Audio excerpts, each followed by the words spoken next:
let's discuss what a biotic factor is.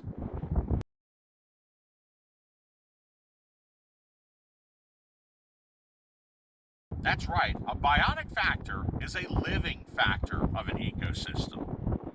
What do you think might be some examples of biotic factors here in the salt marsh? The marsh grass, or Spartina grass as we like to call it, is certainly one. The various fish and crabs and snails and oysters and clams that live here would all be examples of biotic factors, as well as the shorebirds and the wading birds. Also, when you think of biotic factors, I encourage you to think about some of the interactions that occur with those biotic factors.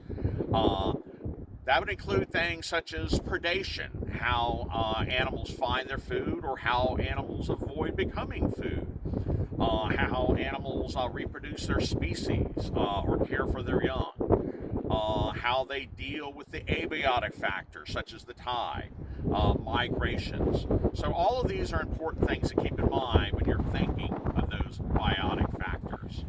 During the fall of the year, the Spartina grass, which is the base of the ecosystem out here in the salt marsh, will begin to die back.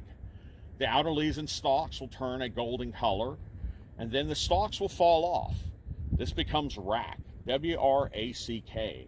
And these are the floating reeds or sticks that you see on the surface of the water. Most of the dead Spartina grass will remain here in the salt marsh, and gradually over time it will break down into little microscopic bits of food called detritus. It's actually this detritus, that filmy layer of decomposed grass you see on the water's surface, as well as the bacteria and fungi that are doing the decomposition. These things are the base of the food web out here in the salt marsh. Fiddler crabs are one of the most interesting animals to call the salt marsh ecosystem home. Here we are looking at one of the two main species found at Huntington Beach State Park. These are Chinaback fiddler crabs. Now, some of the features that make fiddler crabs unique, notice that some of them have one greatly enlarged claw and then one tiny little claw. Those are the males. That large claw looks a little bit like a bow you'd play a fiddle with, hence the name fiddler crabs. It turns out the male fiddler crabs use that claw mainly as a signal flag to wave to the females and attract their attention.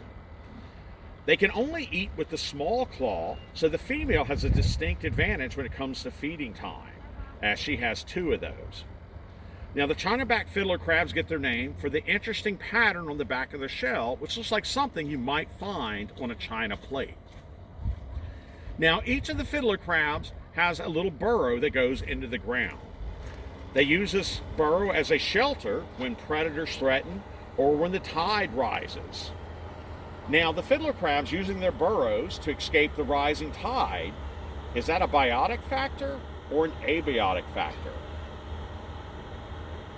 Well, it turns out the reason they're trying to escape the tide is not the water, but the predators, such as the blue crabs that come into the salt marsh with the rising tide. So the fiddler crabs using the burrow when the tide rises to escape predators would actually be a biotic or living factor of the salt marsh. If you look carefully, you'll notice them feeding.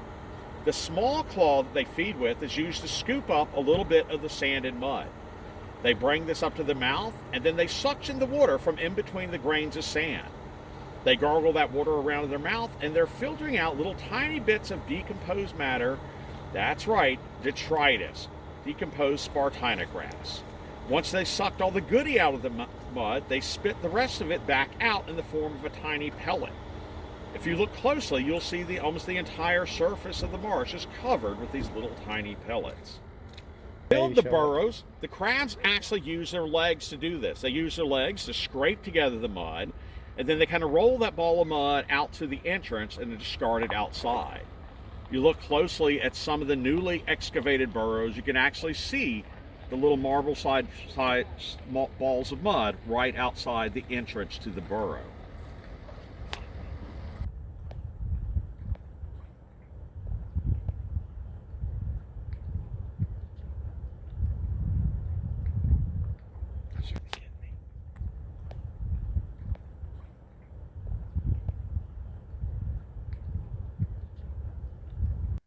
The salt marsh, especially when the tide is low, is a critically important feeding area for some of our most endangered bird species.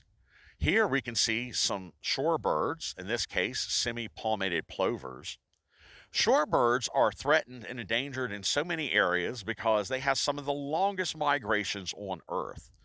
To make these vast migrations possible, having safe salt marshes and beaches where they can feed and rest undisturbed are critically important.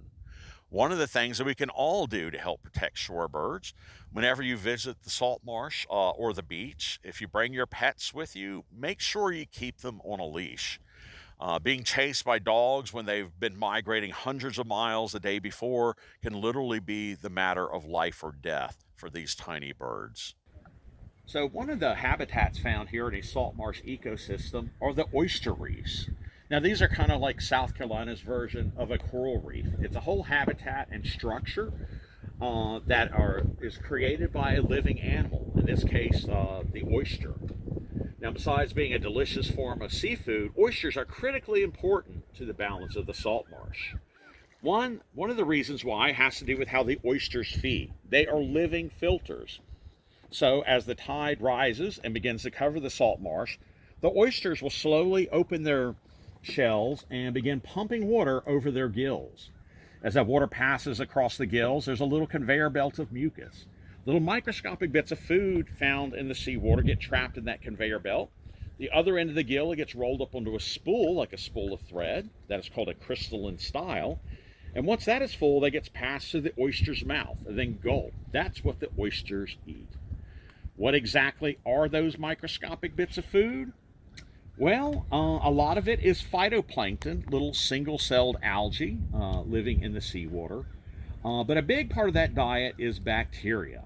So the oysters have a very important role to play out here in maintaining good water quality by keeping the levels of bacteria in check.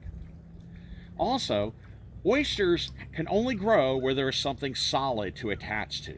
So at the beginning of their life cycle, they hatch out of a little microscopic egg and they drift around as a tiny villager larva for a little bit. They then settle to the bottom and very quickly find something to cement their body to. That something hard is considered a limiting factor for it. A limiting factor is any factor, either a biotic or abiotic factor, that determines where an organism can live. In the case of the oysters, they must have that hard surface attached to very early in life or they will perish. Out here in the salt marsh, there are very few hard surfaces, mainly just the shells of other oysters. And over time, as generations of oysters grow on top of other generations, they form these large reefs. Also, because oysters only have their hard shell to protect them, one of their defense mechanisms is they grow the edge of the shell into a razor blade, and that is no exaggeration. The razor-sharp oyster shells help provide safe structure and habitat for over 200 different species of marine life, including many that live here as juveniles seeking shelter in and amongst those crevices between the sharp oysters. Another thing that's noteworthy here are the mullet that are feeding. We've talked a number of times about the detritus that fuels the salt marsh ecosystem. Frequently, that detritus forms a filmy layer on the water's surface. If you look closely, you may see the little gaping fish mouths of the mullet feeding at the surface. And what they are doing, they're actually filtering that thin layer of detritus off the water's surface. That's how they feed.